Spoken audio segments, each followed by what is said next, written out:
예수께서 성전에서 나와서 가실 때에 제자들이 성전 건물들을 가리켜 보이려고 나아오니 대답하여 가라사대 너희가 이 모든 것을 보지 못하느냐? 내가 진실로 너희에게 이르노니 돌 하나도 돌 위에 남지 않고 다 무너뜨리우리라.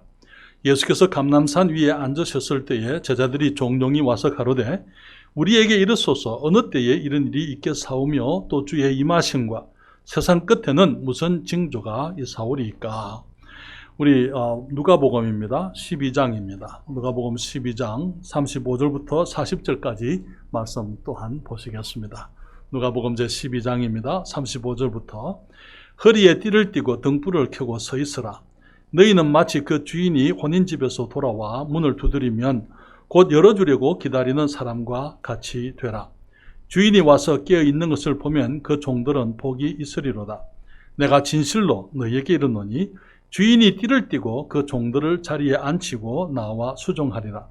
주인이 혹 이경에나 혹 삼경에 이르렀어도 종들의 이같이 하는 것을 보면 그 종들은 복이 있으리로다.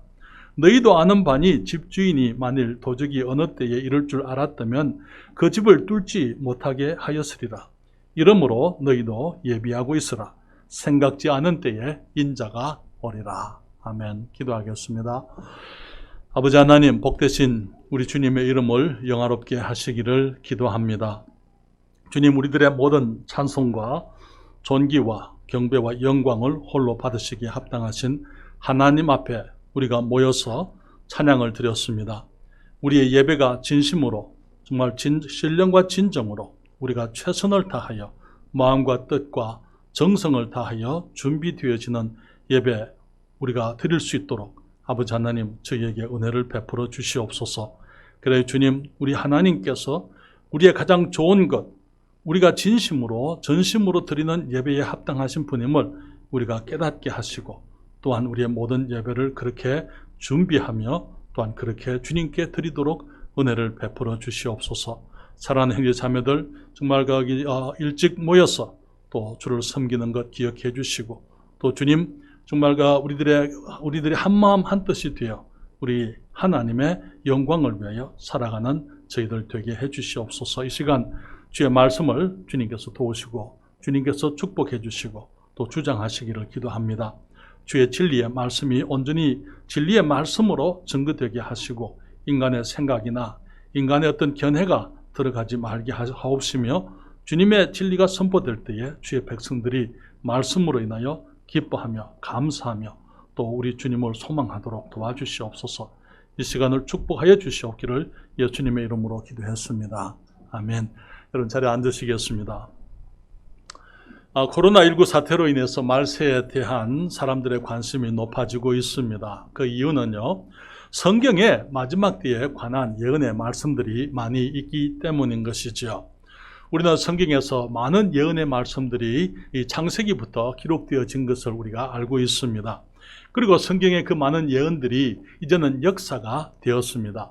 역사가 뭡니까? 그것은 사람들의 세상에 일어난 일들을 사람들이 기록한 것을 역사라 그렇게 얘기를 합니다. 예언은 아직까지 일어나지 않은 일들에 대한 하나님의 기록이에요. 이제 많은 성경의 예언들이 이제 역사가 되어서 사람의 기록으로 사건으로 이제 이미 일어났던 일들로 기록이 되어졌지만은 아직도 주님의 많은 말씀, 예언의 말씀들 가운데 성취되지 아니한 말씀들이 많이 있는 것을 우리가 알고 있습니다. 우리가 가장 최근에 우리들이 여기 살아가는 시대에 가장 최근에 일어난 이 성경 예언의 성취가 있다면은 그것은 이스라엘 백성의 이 팔레스타인 땅에 이스라엘이 다시 나라로 독립되게 된 사실이다 그렇게 얘기를 할 수가 있습니다. 물론 구약 성경에 보게 되면은 하나님께서 이 이스라엘과 유다 나라가 이 우상을 섬기고 하나님께 범죄했을 때에 주님께서 이 예레미야 선지자를 통해서 이제 하나님께서 유다와 이 이스라엘을 멸망시키시고 난 이후에 70년이 지나면은 이제 고레스 왕의 그 칙령을 따라서 그들이 돌아오게 하겠다 그렇게 말씀을 했어요. 그 말씀 그대로 우리는 구약 성경에서 이제 바벨론에게 완전히 망했던 거기 6세기 BC 6세기경에 망했던 유다가 70년 만에 그들이 다시 돌아와서 이제 성전을 다시 건축하게 되고 성벽을 느헤미야를 통해서 다시 이제 건축하게 되는 그런 사건이 있었더랬어요. 그 이전에는 그 매우 획기적인 사실이었는데요. 그것이 하나의 기점이 됐어요. 그 이전에는 이스라엘 백성들이 이제 우상을 섬겼습니다. 그러나 그때 이후로는 그들이 우상 섬기는 일을 중단을 했어요. 이제 그때 귀환했던 포로 갔다가 바벨론 포로에서부터 귀환했던 사람들 중에 에스라라는 학사가 있었습니다. 그는 또한 제사장이었다 성경에서 말하고 있는데요. 그가 돌아와서 이스라엘 백성들에게 율법을 가르치기 시작을 하면서 다시는 이제 이방신들, 다른 신들을 섬기지 않는 오직 유일하신 참 하나님을 섬기는 선민으로서의 삶을 그들이 살기로 결심을 했던 것을 보게 되는 것입니다. 그러니까 그런 거와 마찬가지로 신약 시대에도 주님께서 이스라엘 백성들이 망하게 되면 이스라엘 백성들이 사방 각처에 흩어지게 될 텐데 그 일이 있고 난 다음에 주님께서 땅 끝에서부터 주님의 백성을 다 불러 모으시겠다 그렇게 말씀을 했습니다. AD 70년에 이제 성전이 파괴되고 이스라엘이 완전히 다시 한번 망하게 됩니다. 그때 이후로 이제 이스라엘 백성들은 세계 도처에서 흩어져 살게 되는데 이제 그 주님께서 하신 그 말씀, 예언의 말씀, 하나님께서 내 백성을 동서남북에서부터 불러 모으시겠다 하신 그 예언의 말씀이 있었기 때문에 이 1850년대에 활약하셨던 이 영국의 런던에서 메트로폴리탄 침례교회를 담임하셨던 이 스펄전 목사님이 그분이 말씀을 하죠. 1850년대 그때 활약했던 그분이 이스라엘이 독립하게 될 것이다. 그렇게 얘기를 했었습니다. 그런데 이스라엘이 1948년도 4월 15일 날 여기에 스펄전 목사님이 활약하시고 돌아가시고 거의 100년이 지나서 이스라엘 백성들이 이제 이 팔레스타인 땅에 나라로 모이게 되고 나라가 독립이 되게 된 것입니다. 그래서 여기 보게 되면 우리는 성경 가운데서 하나님께서 하신 많은 예언들이 과거에도 이루어졌고 그렇지만 모든 예언들이 다 이루어지지를 않았습니다. 그리고 또 그 예언들이 앞으로 이루어지게 될 것을 우리가 기대할 수 있는 것은 이전에 그런 예언들이 이루어졌기 때문에 앞으로도 그런 예언들이 이루어질 것을 우리가 기대할 수가 있는 것이죠. 우리는 성경의 예언을 우리가 해석하게 될 때에 우리는 문자 그대로 할 수 있는 대로 문자적으로 우리가 해석을 해야 되고 믿어야만 되는 것입니다. 많은 사람들이 성경을 문자적으로 해석하지 않고 이 상징적으로 우화적으로 해석을 하게 되므로 많은 혼돈들이 있게 되는 것입니다. 여기에 성경 이제 이 말세에 대한 예언들이 실제로 이제 해석이 되어지게 된 것은 지금부터 약 80년, 90년 전에 약 100년 전에 이제 미국에서 있었던 이 예언서 운동, 예언서 연구 운동이 시작되면서 그때까지는 이 계시록이라든지 다니엘서라든지 이스라엘의 역사라든지 그런 것들에 대해서 사람들이 관심이 많이 없었더랬어요. 그러나 이제 이 지난 세기 초에부터 이제 1900년 초기부터 이제는 이 예언서 해석 운동이 시작되면서 문자적으로 해석을 하는 이제 일들이 시작이 되면서 이제 마지막 때에 대한 하나님의 예언의 말씀이 좀 더 분명하게 우리들에게 이해되게 되었습니다. 많은 경우에 이 성경을 문자적으로 해석을 하지 않게 되면 혼돈들이 오게 되는데요. 어떤 사람들은 교회를 이스라엘이라고 봅니다. 왜냐하면 교회는 교회로 봐야 되는데 교회를 이스라엘로 보기 때문에 많은 혼돈들이 있는 것입니다. 이게 그리스도인을 아브라함의 자손으로 그렇게 봅니다. 물론 그리스도인들이 아브라함의 믿음의 자손입니다만은 그리스도인들이 유대인들은 아닙니다. 그러나 그런 차이들, 유대인이 유대인이고 이스라엘 백성이 이스라엘 백성들이고 교회는 교회고 그리스도인은 그리스도인이라는 그 사실을 우리가 성경에서 가르치고 있는 그대로 문자적으로 우리가 구별하게 될 때에 우리는 마지막 때에 주님이 주신 예언의 말씀들이 어떤 것들인지 앞으로 어떤 일들이 있을 것인지 좀 더 자세하게 또 정확하게 이해할 수가 있는 것이죠. 오늘 마태복음 24장 1절로부터 3절에 주님께서 이제 제자들과 대화 가운데서 주님이 이 성전을 보고 제자들이 성전을 자랑을 했어요. 왜냐하면은 이제 그 당시에 이 솔로몬의 성전이 파괴되고 난 이후에 제2의 성전이 스룹바벨을 통해서 바빌론 포로가 되었다가 돌아왔을 때 그 성전이 재건되었지만은 그러나 그 재건은 솔로몬 때와는 전혀 너무나 큰 차이가 있는 그런 정말 보잘것없는 그런 성전이었어요.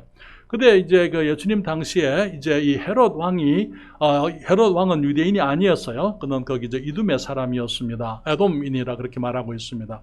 그러는 거기 이 이스라엘의 다윗의 왕위를 이을 수 있는 그런 사람이 아니었더랬어요. 그러나 이 로마의 시저 황제의 총애를 받아서 유다를 다스리는 총독으로 왕으로 헤롯 왕으로 이제 책봉을 받았을 때 그는 유대인들의 환심을 끌기 위해서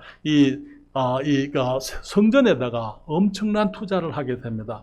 그러면서 지금 우리가 이스라엘에 가시게 되면 성전터가 있어요. 성전터가 아주 축구장처럼 큰 넓은 평평한 터입니다. 처음에는 그러지 않았어요. 근데 처음에 언덕이었어요. 언덕에다가 이제 성전이 있었는데 나중에는 이제 헤롯 때에 그것을 아주 사람들이 들락날락하기 좋은 어떤 성전터로 아름다운 터로 거기 닦아뜨렸습니다. 그러면서 이제 거기에 예루살렘 성전을 정말 너무나 찬란하게 그렇게 황금 성전을 지었을 때에 이제 제자들이 예수님께 성전의 건물을 보이려고 나왔다 그렇게 말합니다. 24장 1절입니다. 예수께서 성전에서 나와서 가실 때에 제자들이 성전 건물들을 가리켜 보이려고 나오니 2절에 대답하여 가라사대 너희가 이 모든 것을 보지 못하느냐. 이 성전, 이 휘황찬란한 이 아름다운 성전, 황금으로 장식되어진 이 성전을 너희가 보지 못하느냐. 내가 진실로 너희에게 이르노니 돌 하나도 돌 위에 남지 않고 다 무너뜨리우리라. 그 모든 성전이 다 완전히 파괴될 것이다. 그렇게 말씀을 했습니다. 3절에 말하기를 예수께서 감람산 위에 앉으셨을 때에 제자들이 종용이 와서 가로되 우리에게 이르소서. 주님 말씀해 주세요. 어느 때에 이런 일이 있겠사오며 이런 일이 뭡니까? 성전 파괴를 말하는 거예요. 성전 파괴가 언제 있겠습니까? 그리고 주의 임하심과 세상 끝에는 무슨 징조가 있겠습니까? 그렇게 물었습니다. 여기에 제자들이 나와서 한 가지 질문이지만 그 질문 속에는 세 가지 질문이 함께 들어있어요. 언제 이런 일이 있겠습니까? 예루살렘 성전이 파괴될 때 어떤 일이, 언제 그런 일이 있겠습니까? 그리고 이 주님의 임하심에 대해서, 여러분, 주님의 임하신다는 것은 이제 이스라엘 백성, 예수님의 제자들은 주님께서 초림하셨지만은 주님이 가셨다가 다시 오신다는 것을 알고 있었어요. 주님께서 말씀을 하셨습니다. 주님께서 이제 마태복음 16장 이후에 자신이 예루살렘에 올라가서 주님이 장로들과 대제사장들과 서기관들에게 고난을 받고 죽으셨다가 다시 살아나신다 하는 그 말씀을 하셨습니다. 그렇기 때문에 이미 주님께서 제자들에게 이제 자신이 그러니까 예언되어진 메시아로서 오셨지만은 그가 구세주로서의 일을 하실 것이고 그리고 그분이 가셨다가 주님이 다시 오신다는 것을 말씀을 했어요. 그러니까 그들이 말하기를 주님이 다시 오실 그때와 세상 끝에는 마지막 때에 어떤 일이 있겠습니까? 그렇게 얘기를 했습니다. 무슨 징조가 있겠습니까? 여러분, 저는 이제 오늘부터 시작을 해서 우리가 9월 첫 주까지 주의 임하심과 세상 끝에는 주제로 말씀을 전하는데요. 오늘은 이제 생각지 않은 때에 인자가 오리라 하는 제목으로 우리 주님 예수님의 재림에 대해서, 특별히 공중 재림에 대해서 여러분들에게 말씀을 좀 드리고자 합니다. 사랑하는 여러분, 우리는 주님께서는 이 말씀들을 주님의 예언을 우리가 알기를 원하십니다. 우리가 알아야 돼요. 그리스도인들이 우리가 어떤 사람이고 어떤 그 하나님의 자녀로서 어떻게 우리가 하나님의 자녀가 됐는지, 어떻게 믿음으로 구원받았는지, 하나님께서 우리들에게 이 구원받을 때 주신 선물들이 어떤 것들인지 우리가 그 많은 것들을 알고 그것을 기뻐하지만은, 그러나 사실 또한 앞으로 우리 주님께서 지금 언제 오시게 될는지, 앞으로 우리의 삶은 어떻게 될 것인지, 주님이 우리를 위해서, 주님의 자녀들을 위해서, 저와 여러분을 위해서, 주님의 교회를 위해서 주님이 무엇을 예비하고 계신지, 그런 것들을 아는 것, 그것은 매우 중요한 것입니다. 주님께서는 주님의 예언의 말씀 우리가 알기를 원하고요.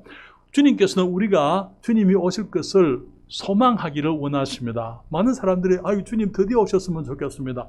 드디어 오면 좋겠습니다. 그런 사람들이 있어요. 왜? 준비가 안 됐기 때문에 그렇죠. 주님, 우리가 준비되어서 그것을 소망하기를 주님이 원하고 계시는 것입니다. 사랑하는 여러분, 오늘 아침에도 제가 기도했어요. 기도하면서 주님, 빨리 오셨으면 좋겠습니다. 이제는 제가 보고 듣는 세상의 많은 일들이 그냥 이제는 지쳐요. 정말 너무나 악한 일들이, 너무나 사람들의 거짓됨이, 정말 진리를 왜곡시키고 악한 것을 선하다 그러고 선한 것을 악하다 그러고 사람들 사이에 일어나고 있는 그 수많은 이 부조리들, 부정들을 볼 때에 그 모습이 더 이상 보고 싶지를 않아요. 듣고 싶지를 않아요. 주님 빨리 오셔서 모든 것 정리 좀 해주세요. 주님 오시면 모든 것이 정리될 겁니다. 그렇죠? 사랑하는 여러분, 우리가 주님 말씀하시기를 생각지 않은 때에 인자가 오겠다고 말씀을 하셨습니다. 그래서 우리가 기억해야 될 것은 첫째로 다음에 있을 성경의 예언이 그동안 많이 성취되었지만은 다음에 있을 성경 예언의 성취는 주님의 공중 재림이라는 것입니다. 주님의 재림은 두 가지가 있습니다. 많은 사람들이 주님의 재림을 한 가지로 봅니다만은 그렇지를 않습니다. 주님의 재림은 두 가지가 있습니다. 공중 재림이 있고 그 다음에 지상 재림이 있습니다. 공중 재림은 그리스도인들을 위한 것입니다. 교회를 위한 것입니다. 저와 여러분을 위해서 주님이 공중으로 오시게 되는 것입니다. 데살로니가 전서 4장 15절부터 17절에 성경이 말씀하시기를 우리가 주의 말씀으로 너희에게 이것을 말하노니 주 강림하실 때까지 우리 살아남아 있는 자도 자는 자라는 것은 그리스도 안에서 이미 세상을 떠난 사람을 말하는 것입니다. 결단코 앞서지 못하리라. 주께서 호령과 천사장의 소리와 하나님의 나팔로 친히 하늘로 쫓아 강림하시리니 그리스도 안에서 죽은 자들, 자는 자들이 먼저 일어나고 그 후에 살아남은 자도 우리 살아남은 자도 저희와 함께 구름 속으로 끌어올려 공중에서 주를 영접하게 하시리니 그리하여 우리가 항상 주와 함께 있으리라. 주님 말씀하시기를 주님께서 이제 호령과 천사장의 소리와 하나님의 나팔로 친히 강림을 하시게 되는데 그리스도 안에서 죽은 사람들이 먼저 살아난다. 이 첫째 부활이라고 성경에서 말하고 있어요. 의인의 부활이라고도 말하고 있습니다. 예수를 믿고 이제 이 땅을 떠나게 된 모든 사람들이 그때 부활하게 되는 것입니다. 그리고 그 후에 우리 살아남은 자 이렇게 얘기하고 있어요. 우리가 주님이 재림할 때 살아있으면은 우리도 저희와 함께 구름 속으로 끌어올려서 공중에서 주를 영접하게 하시리니 그렇게 말씀을 했습니다. 그리고 우리가 항상 주와 함께 있으리라 그렇게 말하고 있는 것이죠. 여러분, 우리 주님이 재림하시게 되면은 주님께서 공중으로 오시게 될 때에 그리스도 안에 죽은 모든 그리스도인들이 이제는 다 살아나게 될 것이고 그들과 함께 살아남아 있는 우리들도 변화되어서 우리가 끌어올려서 우리가 공중에서 주님을 만나게 된다 그렇게 얘기를 하고 있는 게 그것을 일컬어서 휴거라고 이렇게 얘기합니다. 휴거라는 그 말은 우리가 이제 환희라 그 말에 환희 엄청난 그 큰 기쁨이다. 표현할 수 없는 큰 기쁨이다. 그렇게 얘기하고 있는 것입니다. 그래서 모든 그리스도인들에게 있어서 지금 이 땅에 지난 2000년 동안 한 가지 소망이 있었다면 우리 주님이 공중에 오셔서 우리를 취해 가시는 거예요. 주님께서 이제 랩처라는 그 말은 스네치한다. 데려간다. 주님께서 그냥 낚아챈다. 그런 의미예요. 그래서 우리가 주님이 공중에 있으면 오시게 되면은 우리가 하나님께서 우리를 낚아채서 세상에서부터 끄집어내서 공중에서 우리 주님을 만나게 하실 것이다. 그렇게 얘기를 하고 있는 것입니다. 그때가 되면은 어떤 일이 있습니까? 공중에서 우리 고린도후서 5장 10절에 이렇게 말씀하고 있어요. 이는 우리가 다 반드시 그리스도의 심판대 앞에 드러나 각각 선악간에 그 몸으로 행한 것을 따라 받으려 함이라. 그것을 그리스도의 심판대라 그렇게 얘기합니다. 우리 주님이 재림하시게 되면은 주님께서 주님의 종들에게 상급을 주시겠다고 보상하시겠다고 주님이 말씀을 하고 있습니다. 그때에 우리가 그리스도의 심판대 앞에 우리가 서서 각각 선악간에 우리 그리스도인 지금 이것은 세상 사람들의 심판을 말하는 게 아니에요. 이것은 형벌을 위한 심판이 아닙니다. 이것은 상급을 위한 심판입니다. 우리 그리스도인들을 부르셔서 우리가 이 땅에서 우리 주님을 위해서 무슨 일을 했는지, 우리가 몸으로 어떻게 주님을 섬겼는지 그것을 따라서 우리가 상급을 받게 된다. 그리스도의 심판대 혹은 이제 영어로는 베마라 그렇게 얘기합니다. 베마에 이제 우리가 서서 주님 앞에서 우리의 삶에서 우리가 하나님을 어떻게 섬겼는지 그것에 따라서 우리가 이제 보상을 받게 되는 것입니다. 주님께서 고린도전서에서도 이렇게 말씀하고 있어요. 3장 11절부터 15절에 주님 말씀하시기를 이 닦아둔 것 외에 능히 다른 터를 닦아둘 자가 없으니 이 터는 곧 예수 그리스도라.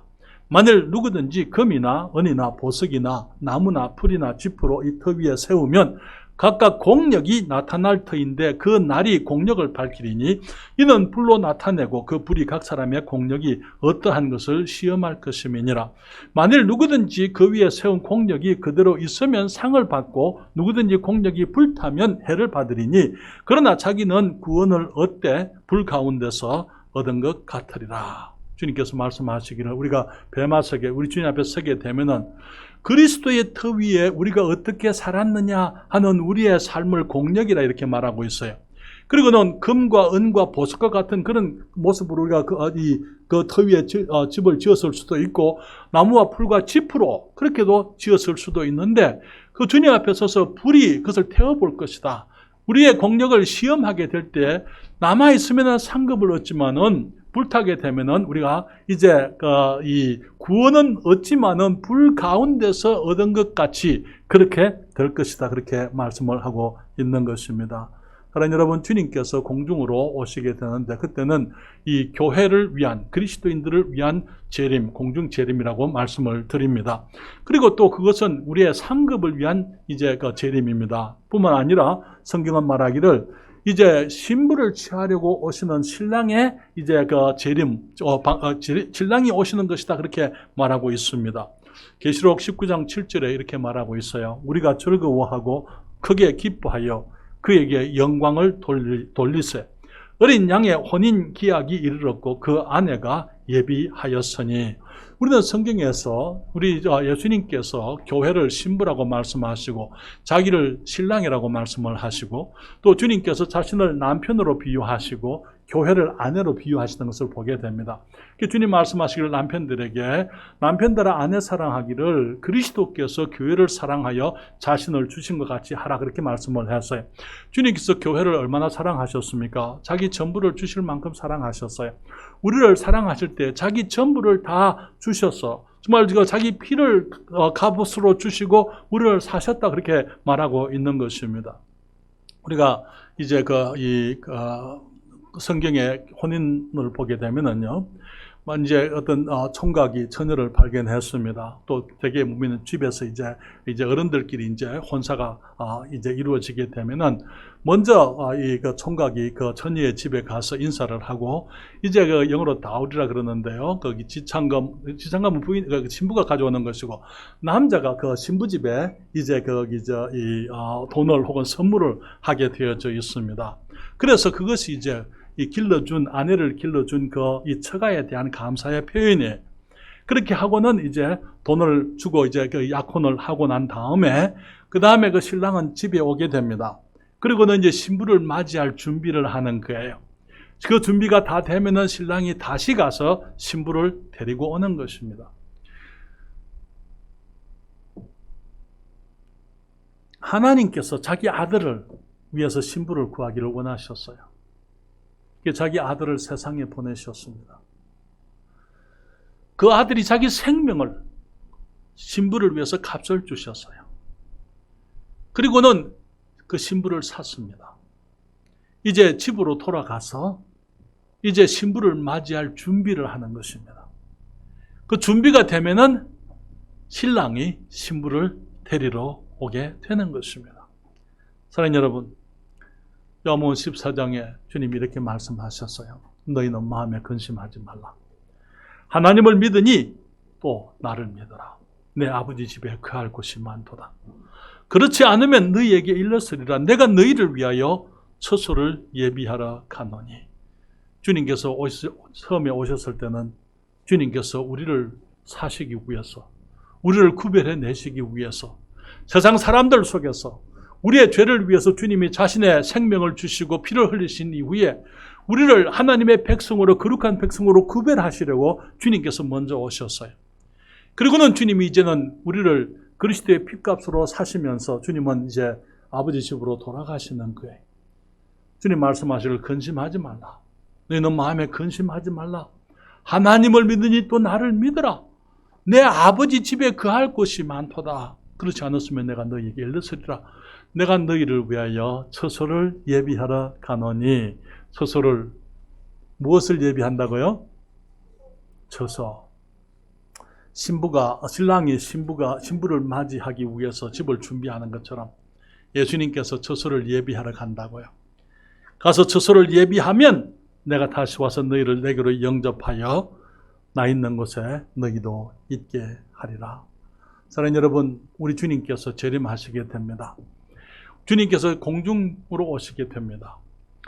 주님이 공중으로 오시게 되면은 그때는 우리가 이 땅에서 주님을 위해서 행한 모든 일들에 대한 보상이 상급이 있게 될 거예요. 뿐만 아니라 우리 주님께서 우리를 신부로서 주님의 집에, 주님의 처소에 우리를 영접하시겠다 말씀을 하고 있습니다. 지상재림, 그 공중재림이 있고 난 이후에 7년 후에 지상재림이 있게 됩니다. 지상재림은 무엇입니까? 이스라엘을 위한 재림입니다. 다시 말하면 주님께서 구약에서부터 시작해서 주님이 이스라엘 백성을 위해서 다시 오시겠다고 약속을 하셨어요. 다시 말하면 주님께서 이제 이 이스라엘 백성에게 주신 약속들 가운데 아직까지 성취되지 아니한 많은 약속들이 있습니다. 예를 들게 되면은 이제 가나안 땅, 팔레스타인 땅, 아브라함에게 주신 그 땅을 주님께서 창세기 12장에서 말씀하시면서 그 땅을 아브라함과 그 자손들에게 영원토록 주시겠다 그렇게 말씀을 했어요. 그런데 그 자손들이 아직 그 땅을 다 차지하지 못하고 있습니다. 그 땅을 차지하게 하시려고 이제 주님께서 왕으로 오시게 되는 것입니다. 주님께서 다윗에게 약속을 하신 것이 있어요. 그것은 다윗에게서 나는 아들을 주님께서 왕으로 세우실 때에 그 나라가 영원하겠다 그렇게 얘기를 했어요. 그때 주님이 말씀하신 이 다윗의 아들은 솔로몬을 말하는 게 아닙니다.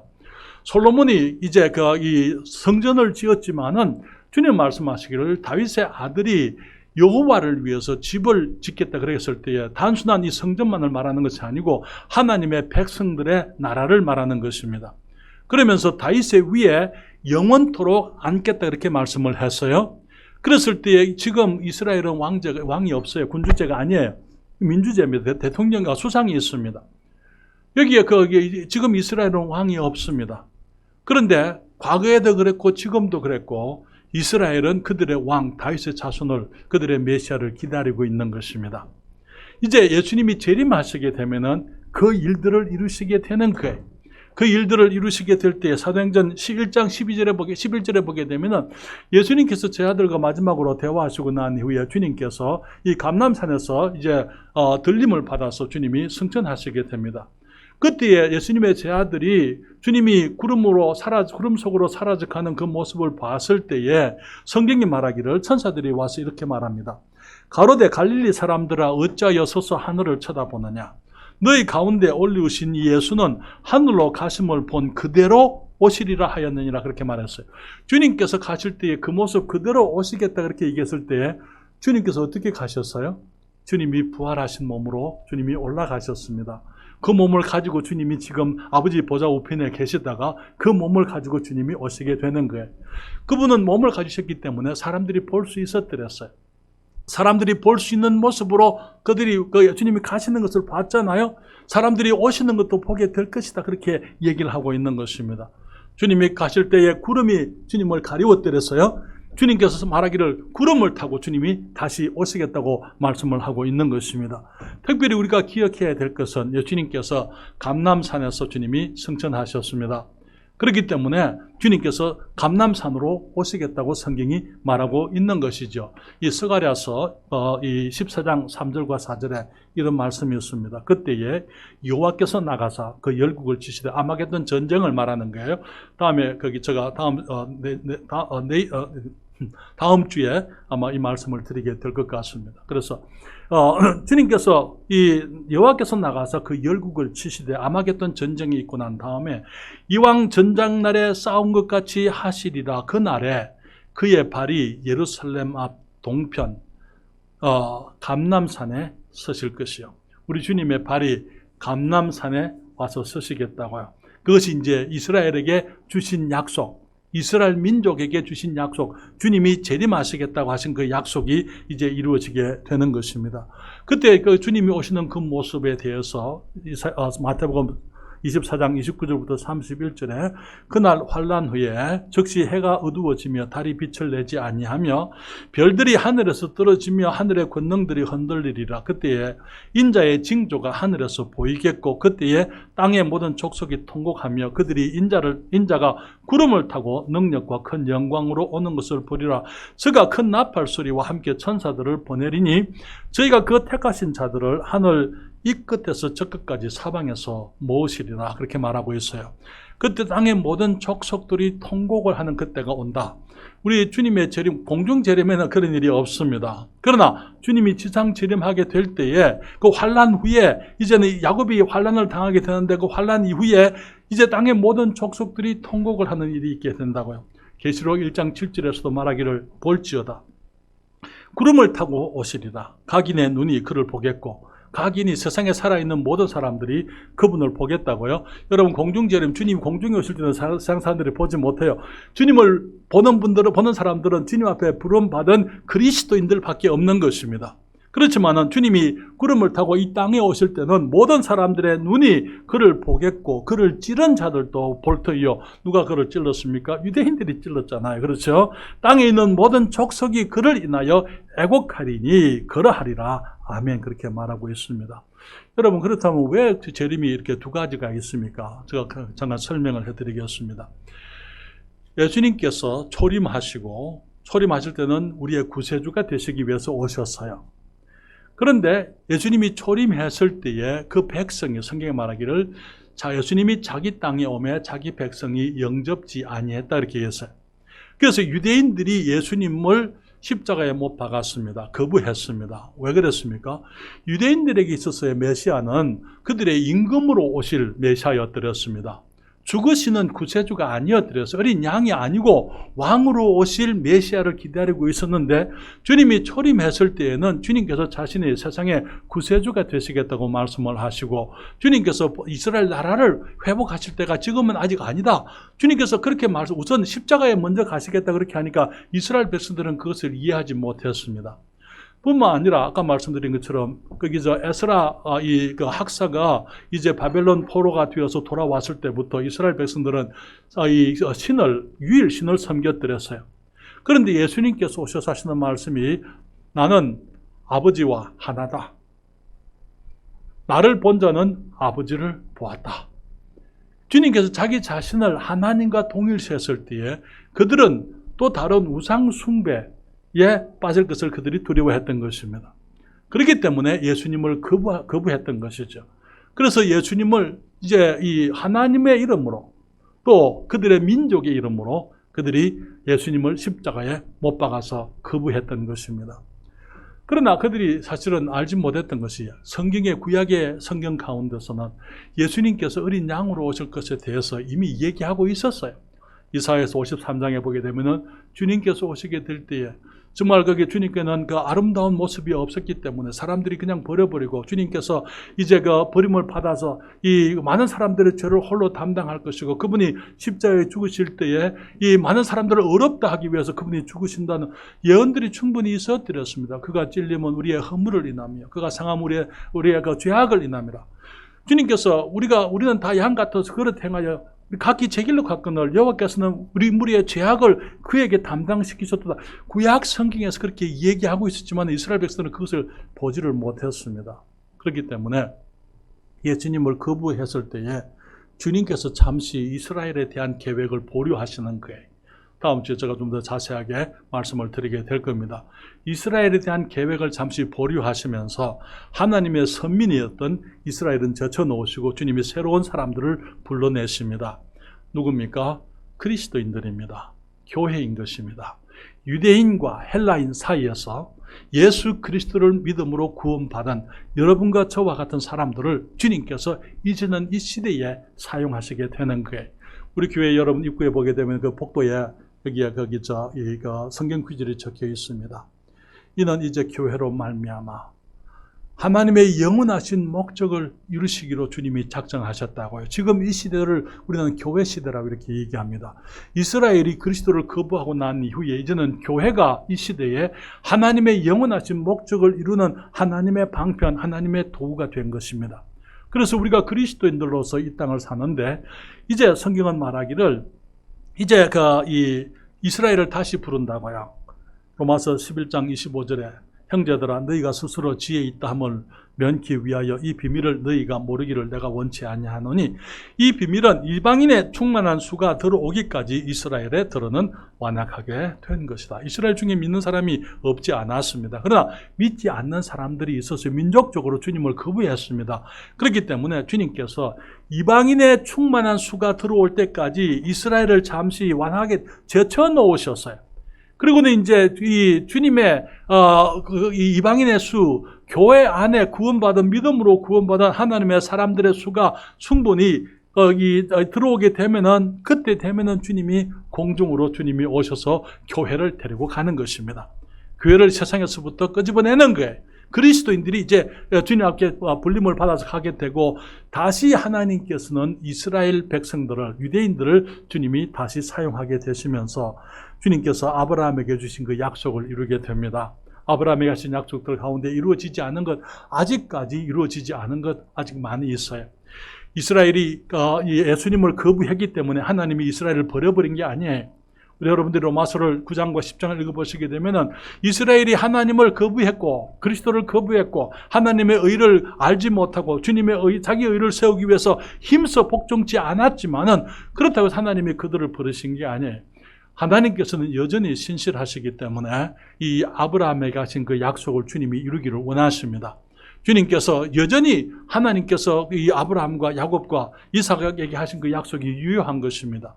다윗에게 하신 그 약속이 아직도 유효한 거예요. 그렇기 때문에 이제는 교회를 통해서 주님께서 이 세상을 구원하시는 그 일을 하시고 난 이후에, 주님께서 이제 교회가 들림을 받고, 공중으로 이제 주님이 재림하셔서 교회가 들림을 받고 난 이후에 이 땅에 주님이 다시 오시게 되는 것입니다. 그러면서 이스라엘 민족을 향한 주님의 약속을 다시 이제 성취하시게 되는 것입니다. 여러분, 주님이 공중에 재림하시게 되면은 7년의 혼인 잔치가 있어요. 7년 동안 우리가 주님께서부터 상을 받는, 각각 상을 받게 됩니다. 얼마나 많은 사람들이 주님을 위해서 살았겠습니까? 얼마나 많은 그리스도인들이 있었겠습니까?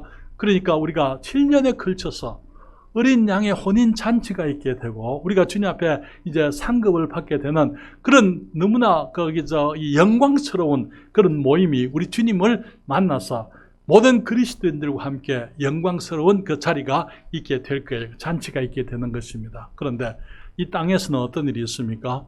이 땅에서는 이제 이스라엘을 향한 7년의 환난 기간이 있습니다. 야곱의 환난이 있게 되는 것입니다. 그래서 그때에 주님께서 다시 한번 유대인들을 사용하시는데 14만 4천 명의 유대인들을 불러내십니다. 12지파에서 각 지파마다 12,000명씩 14만 4천의 사람들을 통해서 그때 땅 끝까지 복음을 전하게 하는 그 일들이 있게 되는 것입니다. 많은 경우에 우리가 생각하기를 예수님의 재림의 징조 중에 땅 끝까지 복음이 전거되면은, 땅 끝까지 복음이 전거되는 것은요, 우리 그리스도인들을 통해서도 되지만은 환난 기간에 그 일이 일어나게 되는 것입니다. 그러면서 이게 방언, 각 나라와 방언과 족속과 그 모든 그 사람들 가운데서 이 헤아릴 수 없는 무리들이 이 환난 기간 동안에 예수님께 돌아오는, 다시 말하면 하나님께서 이스라엘을 다시 사용하시는 그 일이 있게 된다는 것입니다. 하나님 여러분, 우리가 주님의 재림은 두 모습이 있다고 말씀을 드렸어요. 두 단계가 있다. 공중 재림은 우리를 위한 것입니다. 지상 재림은 이스라엘을 위한 것이라고 말씀을 드렸습니다. 그런데 두 번째 생각할 것은, 공중 재림에는 징조가 없습니다. 많은 사람들이 생각하기를 재림의 징조 이렇게 얘기를 했어요. 여러분, 재림의 징조는 이 지상 재림을 위한 징조입니다. 주의 임하심과 세상 끝에는 어떤 징조가 있사오리까? 그게 징조라는 것은 이제 어떤 일들이 먼저 있겠습니까? 그것인데, 여기 주님이 말씀하시는 재림의 징조는 지상 재림을 위한 것이지 공중 재림을 위해서 주님께서 이 재림의 징조를 주지는 않으십니다. 여러분, 주님께서 뭐라고 말씀하셨어요? 주님이 오시는 것을 어떻게 오신다고요? 도적이 오는 것처럼 오겠다고요. 그렇죠? 도적이 올 때 징조를 먼저 보냅니까? 도적은 징조를 보내지 않습니다. 여러분, 누가복음 12장 39절부터 40절에 말하기를 너희도 아는 바니 집 주인이 만일 도적이 어느 때에 이를 줄 알았다면 그 집을 뚫지 못하게 하였으리라. 이러므로 너희도 예비하고 있으라. 생각지 않은 때에 인자가 오리라. 도적은 예고하지 않고 오죠. 도적은 아무도 모르게 오는 것입니다. 그렇죠? 성경의 재림의 징조는 공중 재림의 징조가 아닙니다. 성경의 재림의 징조는 지상 재림과 이스라엘을 위해서 오실 때 그 재림과 연관되어져 있는 것입니다. 공중 재림이 있고 난 다음에 7년 후에 지상 재림이 있게 되는 것입니다. 그래서 말씀드린 것처럼 공중 재림과 지상 재림의 사이에는 공중에서 그리스도인들을 위한 어린 양의 혼인 잔치가 7년 동안 있게 될 것이고, 땅에서는 이 이스라엘을 향한 하나님의 계획이 성립되어지기 위해서 이제는 야곱의 환란이 있을 것이다, 그렇게 말씀을 했어요. 사랑하는 여러분, 도적은 방심할 때, 사람들이 방심할 때 오게 되어 있어요. 그렇죠? 사람들이 주님께서 오래 오지 않으니까 아이 주님이 안 오실라나 보다. 어제도 아무 일 없었고 그제도 아무 일 없었고 작년에도 아무 일 없었으니까 막 금년에 무슨 일이 있으랴 방심하게 되는 것입니다. 그렇죠? 우리 집에 도적이 든 적이 글쎄요, 우리 집에 저희는 기억이 안 납니다만 한두 번 있었는지 모르겠어요. 그런데 와봐야 뭐 가져갈 것 없으니까 별로 이런 게 많이 없으니까 기억도 못하는 것 같아. 거기 우리 도적이 올 때 사람들이 그런 일이 평소에 잘 안 일어나니까 그냥 방심할 때에 그때 도적이 드는 거예요. 예수님 말씀하시기를 알지 못하는 시간에 생각지 않은 때에 예수님께서 오시겠다고 그렇게 말씀을 하는 것입니다. 여러분, 많은 사람들이 전에도 그랬고 지금도 그러고 예수님이 오실 때를 알려고 해요. 예수님이 언제 오실까? 언제 오실까? 그래서 제자들도 주님의 재림의 징조가 뭡니까? 그렇게 얘기했는데요. 성경은 그 주님의 재림의 때에 대해서 아무도 모른다고 말씀하고 있어요. 마가복음 13장 32절에 그러나 그날과 그때는 아무도 모르나니 하늘에 있는 천사들도 아들도 모르고 아버지만 아시느니라. 아들도 모른다고요. 예수님께서는 사람으로 오시기 때문에 스스로 자기를 사람으로 제한을 하셨어요. 그렇기 때문에 사람으로서는 예수님이 알지 못하신다고 그렇게 말씀을 하고 있는 것입니다. 그런데 사람들은 그때를 모른다, 예수님이 모른다라고 말씀을 했는데 사람들은 알려고 하는 거예요. 그것을. 그렇죠? 그렇기 때문에 하나님께서 몰라도 된다라고 말씀한 것을 알려고 애쓰기 때문에 주님께서 이때 오실 것이다, 저때 오실 것이다, 주님께서 언제 오실 것이다. 이게 이제 지금 안식교가 있습니다. 안식교는요, 이제 이 유대인들과 같이 율법을 지켜야 되고 안식일을 지켜야 된다고 믿는 사람들인데, 그 사람들이 안식교회로서 형성되어지게 된 그 연유를 보게 되면은 1830년대에 그들이 예수님께서 10월 달에 이 미국에 어디로 오신다, 그런 이제 그 예언을 한 사람이 있었어요. 그 예언을 믿고는 거기에 이제 모든 집을 팔고 땅을 팔고 모든 것들을 교회에다 다 바치고 그 산에 모여서 이제 이 예수님의 재림을 기다리다가 예수님의 재림하지 않았습니다. 그러니까 이제 또 다른 교리를 만들어냅니다. 자기들이 예수님이 그때 오신 것은 지상으로 오신 것이 아니고 이 천성에 하늘에 장막에 들어가신 것이다. 그런 엉터리 교리들을 또 만들어내는 게, 그러면서 이단들이 생기는 거예요. 오늘날 너무나 많은 사람들이 이단들이 현혹되는 이유가 뭡니까?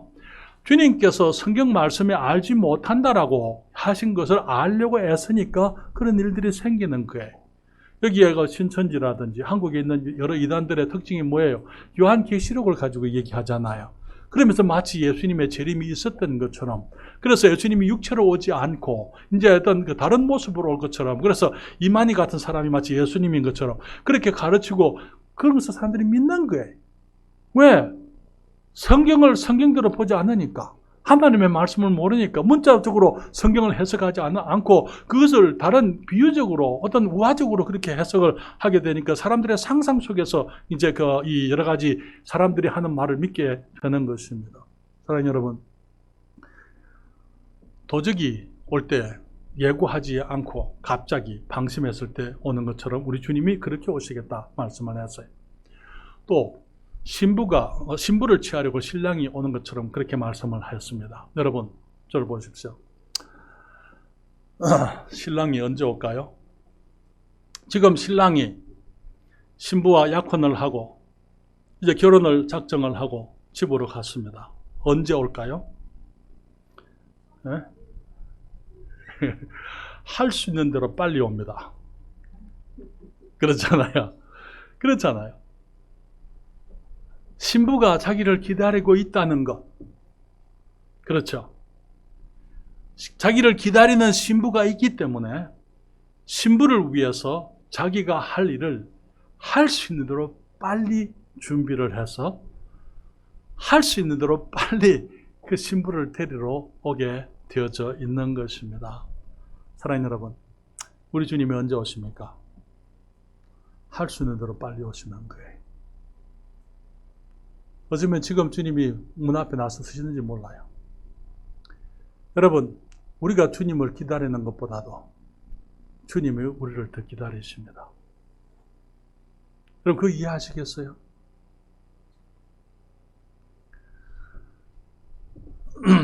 제가 미국에 32개월 동안 혼자 있을 때에 사실은 내가 보기에 집사람은 별로 아쉬운 게 없었어요. 왜냐하면은 어머니하고 아버지하고 또 오빠하고 남동생하고 그 여동생하고 우리 인정이까지 데리고 있었잖아요. 딸까지. 집사람은 별로 급한 게 없었어요. 나는요. 나는 급해 죽는 거예요. 그러니까 밤마다 차를 몰고 이민국 앞에 가서 눈물 흘리며 기도하고 주님 빨리 좀 하게 해주세요. 빨리. 사랑하는 여러분, 너무나 많은 경우에 우리들은 주님을 그렇게 그리워하지 않아요. 그러나 우리 주님이 우리를 그리워하십니다. 빨리 오시고 싶어요.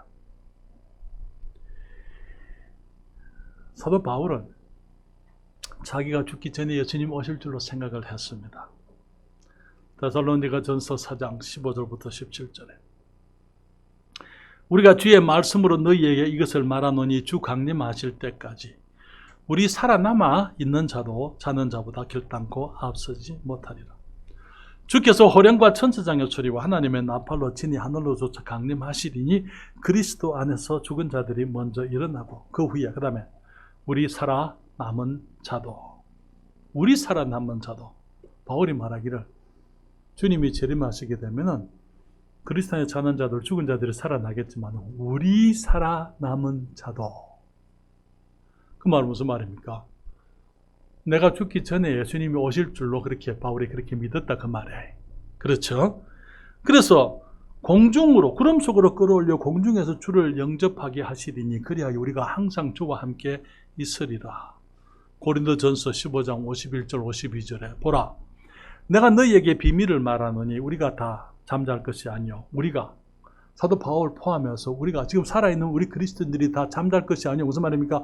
죽을 것이 아니요 우리가 다 잠잘 것이 아니요 마지막 나팔의 순식간에 호련히 다 변화하리니 나팔 소리가 나며 죽은 자들이 썩지 아니할 것으로 다시 살고 그 다음에 뭐라 그랬어요?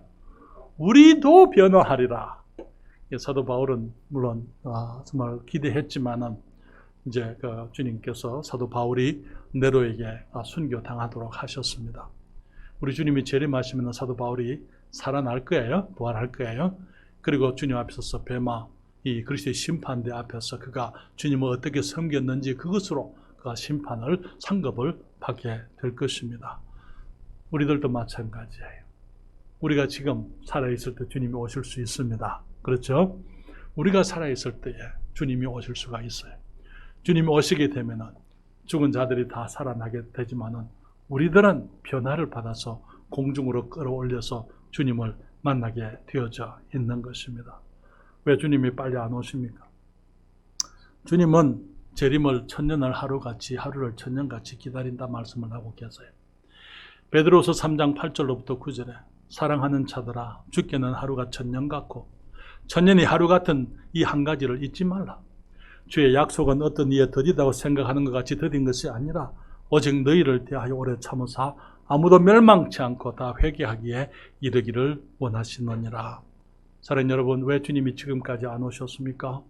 지금도 구원받아야 될 사람들, 주님이 사랑하는 사람들, 아직까지 죄악 중에 멸망할 사람들이 수없이 많이 있기 때문에 주님께서는 하루를 천년처럼 하루를 기다리기 얼마나 지루하면 신랑이 신부를 데리러 오는데 하루가 얼마나 길겠어요. 그러니까 하루를 천년같이, 또 천년을 하루같이. 왜?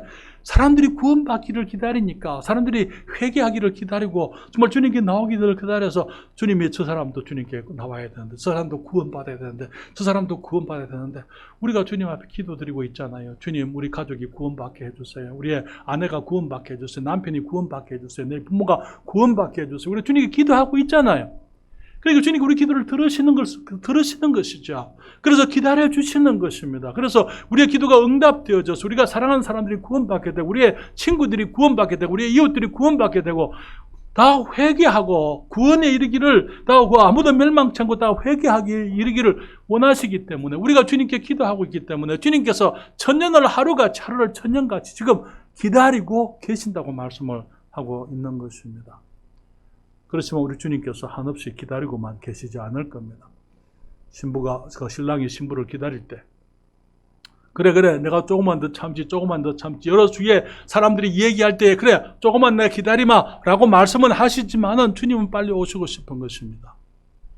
주님께서 한없이 기다리고만 계시지 않을 거예요. 주님께서 재림하십니다. 베드로후서 3장 10절에 주님 말씀하시기를, 그러나 주의 날이 도적같이 오리니 그 날에는 하늘이 큰 소리로 떠나가고 체질이 뜨거운 불에 풀어지고 땅과 그 중에 있는 모든 일이 드러나리로다. 그래서 사랑하는 여러분, 주님께서 공중재림은 교회를 위해서, 여러분과 저를 위해서 공중재림하십니다. 공중재림에는 징조가 없다고 말씀을 드렸어요. 도적같이 신랑이 오는 것처럼 미리 예고하고 오는 게 아니라고요. 그렇기 때문에 예수님은 언제든지 우리를 위해서 오실 수 있다는 것이죠. 여러분, 주님께서는 우리도 예수님을, 신부가 신랑을 기다리는 것처럼 기다리게 되기를, 사모하기를, 소망하기를 주님이 원하고 계십니다. 여러분, 오늘 본문 누가복음 12장 35절부터 40절까지 같이 읽습니다. 12장 35절부터 40절까지입니다. 같이 읽겠습니다. 허리에 띠를 띠고 등불을 켜고 서 있어라. 너희는 마치 그 주인이 혼인집에서 돌아와 문을 두드리면 곧 열어주려고 기다리는 사람과 같이 되라. 주인이 와서 깨어있는 것을 보면 그 종들은 복이 있으리로다. 내가 진실로 너희에게 이르노니 주인이 띠를 띠고 그 종들을 자리에 앉히고 나와 수종하리라. 주인이 혹 2경에나 혹 3경에 이르렀어도 종들의 이같이 하는 것을 보면 그 종들은 복이 있으리로다. 너희도 아는 바니 집 주인이 만일 도적이 어느 때에 이를 줄 알았다면 그 집을 뚫지 못하게 하였으리라. 이러므로 너희도 예비하고 있으라. 생각지 않은 때에 인자가 오리라 하시니라. 사랑하는 여러분, 주인이 올 때에 종들이 깨어있고 준비되어져 있으면 그 종들이 복이 있다, 그렇게 말했어요. 깨어있으라. 그렇게 너희의 허리에 띠를 띠고 등불을 켜고 서 있어라. 우리 마태복음 25장에 10처녀의 비유가 있어요. 그렇죠? 신랑이 오는 것을 기다리는 10처녀 중에 5처녀는 준비가 되어 있었습니다. 5처녀는 준비되지 않았더랬어요. 어떤 처녀가 되실랍니까? 주님이 오실 때에 준비되어 있는, 깨어있는, 등불을 들고 있는 처녀가 다 되어야만 될 줄 믿습니다. 깨어있다는 말이 무슨 말입니까? 잠들어 있지 않다, 그 말이에요. 취해 있지 않다, 그 말이에요. 너무나 많은 사람들이 세상에서 취해 있어요. 술에 취해 있습니다. 제가 말하는 술은 이 세상에 그 사람을 취하게 하는 그 술을 말하는 게 아니고 세상의 문화에 취해 있어요. 세상의 쾌락에 술에 취해 있습니다. 세상의 부유의 술에 취해 있습니다. 세상의 향락에 술에 취해 있습니다. 세상의 출세에 그 술에 취해 있습니다. 세상의 것에 취해 있어서 깨어있지 못하고 주님이 오셔도 주님께서 오시는 것을 예비하지 못하고 있는 그런 사람들이 너무나 많은 것입니다. 성경은 말하기를 주인이 와서 깨어있는 것을 보면 우리가 세상의 술에 취해 있지 않냐고, 세상에 빠져 있지 않고 우리가 정신 차리고 우리 주님이 오실 것을 예비하고 그렇게 있을 때에 주님이 그 종들은 복이 있겠다고요. 말씀하시기를 내가 진실로 너희에게 이르노니 주인이 띠를 띠고 그 종들을 자리에 앉히고 종들을 섬기겠다고요. 여러분, 그런 일이 있을 수 있어요? 누가? 주인이 와서 봐서 종들이 준비되어 있고 맞을 준비가 되어 있고 잘 예비되어 있다면은 주인이 말하기를 그 종들을 자리에 앉히겠다고요. 그리고 주인이 띠를 띠고 주인이 그 종들을 섬기겠다고요. 사랑하는 여러분, 그런 일이 있을 수 있습니까? 아무리 종들이 열심히 일을 했다고 해서 종들을 자리에 앉히고 주인이 띠를 띠고 허리에 띠를 띠고 섬기는 그런 법이 없잖아요. 우리 주님은 그렇게 하시겠다고요. 주님은 그렇게 하시겠다 말씀을 하고 있습니다. 주님께서 또 말씀하시기를 마태복음 24장 24절부터 42절부터 47절에 그러므로 깨어있으라 어느 날에 너희 주가 임할는지 너희가 알지 못함이니라. 너희도 아는 바니 만일 집 주인이 도적이 어느 경점에 올 줄을 알았다면 깨어있어 그 집을 뚫지 못하게 하였으리라. 이러므로 너희도 예비하고 있으라. 생각지 않은 때에 인자가 오리라. 충성되고 지혜 있는 종이 되어 주인에게 그 집 사람들을 맡아 때를 따라 양식을 나눠줄 자가 누구뇨? 주인이 올 때에 그 종이 이렇게 하는 것을 보면 그 종이 복이 있으리로다. 내가 진실로 너희에게 이르노니 주인이 그 모든 소유를 저에게 맡기리라. 사랑하는 여러분, 주님의 축복을 누리기를 원하십니까? 영원한 축복을 어떻게 누릴 수 있습니까? 우리가 주님이 오신 것을 기다리는 것입니다. 주인이 드디어 올 줄로 생각하고 술 먹고 정말 종들을 패고 자기 일에 성실하지 않고 그런 사람들은 주님이 오게 되면은 매를 맞는 거예요. 벌을 받는 것입니다.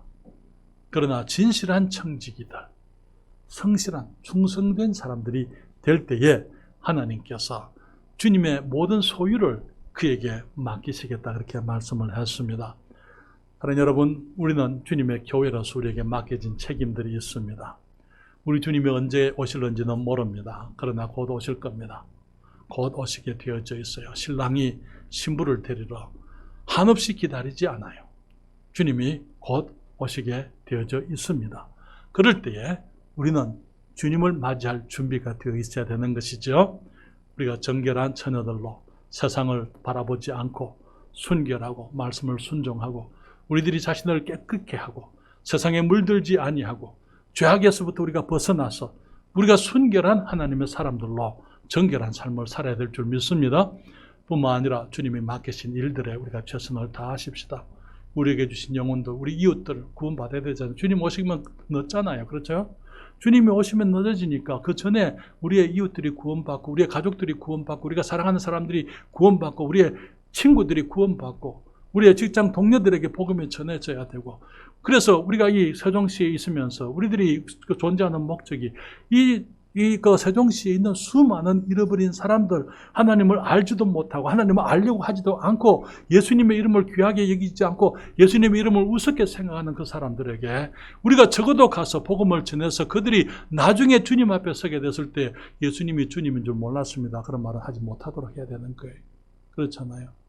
예수님이 주님인 줄 몰랐습니다. 아무도 내게 가르쳐주지 않았습니다. 만약에 우리 이웃들 가운데 어떤 사람들이 그런 말을 하게 된다면 우리가 그들에게 복음을 전하지 않았기 때문인 것입니다. 우리가 우리 일을 다 하지 않았기 때문에 그런 거예요. 그렇기 때문에 주님께서 하루를 천년까지 천년을 하루같이 기다리시면서 주님께서 이제 드디어 오시는 것이 아니고 오직 우리들을 대해서 오래 참으심으로 아무도 멸망치 않고 다 회개하기에 이르기를 원하시느냐라 하시는 그 말씀을 우리가 기억하고 주님께서 오늘 아직까지 오지 않으셨을 때에 우리가 부지런히 복음을 전해야만 될 줄 믿습니다. 그리고 또 우리가 정말 교회 안의 성도들을 사랑하고 어린 사람들을 세워주고 돌아보고 우리들이 함께 사랑하면서 주님과 주님의 나라를 위해서 일하면서 주님이 오실 것을 예비하고 있어야 될 줄 믿습니다. 사랑하는 여러분, 주님의 재림을 엄청난 기쁨, 말할 수 없는 큰 기쁨이라는 뜻, 이 휴거라고 그렇게 부릅니다. 우리가 그때 주님 앞에 서게 되면 우리의 신랑 되시는 주님을 뵙게 됩니다. 우리를 지극히 사랑하셔서 자기 목숨을 우리를 사시려고 값으로 내어놓으신 우리 주님을 뵙게 될 거예요. 우리의 임금을 만나게 됩니다. 주님께서 재림하시게 되면 우리가 그분의 그 모든 소유, 우리가 왕권을 얻게 될 것이고 주님과 함께 왕노릇을 하게 되겠다고 성경에서 말하고 있습니다. 그런데 주님께서는 언제든지 오실 수가 있다는 것, 주님의 공중 재림에는 징조가 없다는 사실, 주님께서 예고하고 오지 않는다는 것, 급하게 빨리 오시게 될 것이라는 것 기억하십시다. 그러면서 우리가 항상 예비되어 있기를 바랍니다. 그러므로 너희는 깨어 있어서 예비하고 있으라. 생각지 않은 때에 인자가 오리라. 그래서 주님이 지금 오신다 하더라도 우리가 부끄러움이 없기를 바랍니다.